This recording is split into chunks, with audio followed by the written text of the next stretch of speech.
Hi, my name is Renee, and I live in Anchorage, Alaska.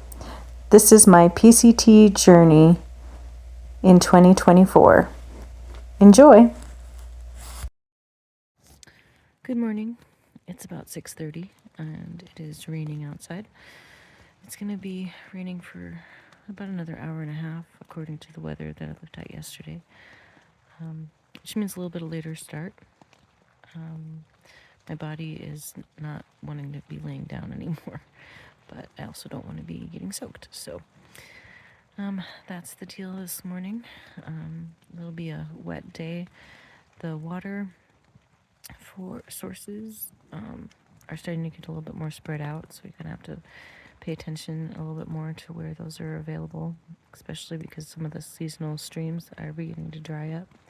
Now this rain will help, but it may not make a huge difference. So considering going 16.5 today, there's a lot of up and down. So we'll see if we make it that far. There's also some reports of norovirus in the next, like starting maybe at mile 12 today. So I'm trying to stay away from other people and trying to wash up good. It does not sound like a fun time, that norovirus, so I'd like to avoid that if possible. So anyway, that's the kind of the update, and we'll see when we get going. Packing up a wet tent, always fun.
Yes, some service.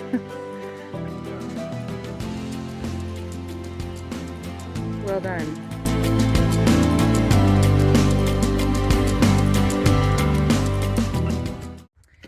Here's a recap of day 12. It was really windy last night, so we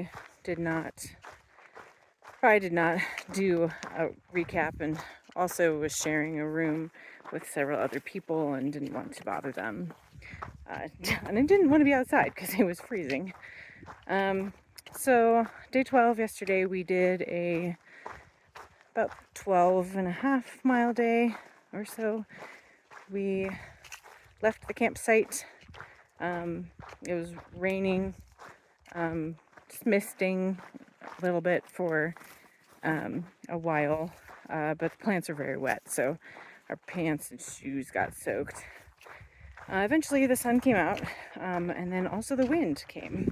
It was really windy. I would say probably gusts of 30 to 40, maybe more.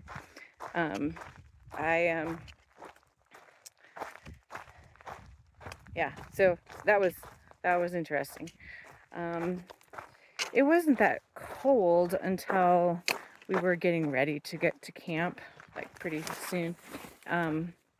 We were able to stay at Mike's place, which is a trail angel.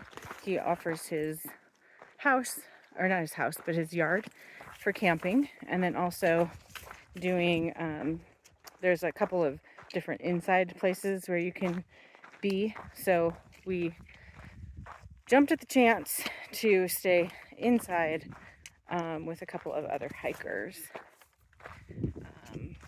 They also had some hot dogs and things, but I didn't partake in that. I had a banana though, that was good. And fruit. Don't get a lot of that fresh fruit on the trail. Yeah, so it was pretty miserable hiking the last few miles in to the camp, just because of the wind and it being cold, and I just felt like I was sort of on autopilot. Then we got in, and it was supposed to freeze last night. I assumed that it did. It was pretty cold. I wore my puffy jacket in my sleeping bag in that little room. I'm so glad we didn't have to be out in the wind. And the wind finally died down probably this morning at, I don't know, 5 or so. So super happy to be inside. Mike's this guy. He lives in Los Angeles or LA, and then he does, I think he does construction, because that was what was on his truck. And then he just lets people stay. He also has water, which is really nice. This is a fairly dry section, especially this time of year. So we are playing hopscotch with water. We'll see how it goes. We had a 10-mile carry this morning, and then we will go another, I think 14, without water. So unless we stay at a hostel or go into a hostel. So that's the dealio, and we'll catch ya later.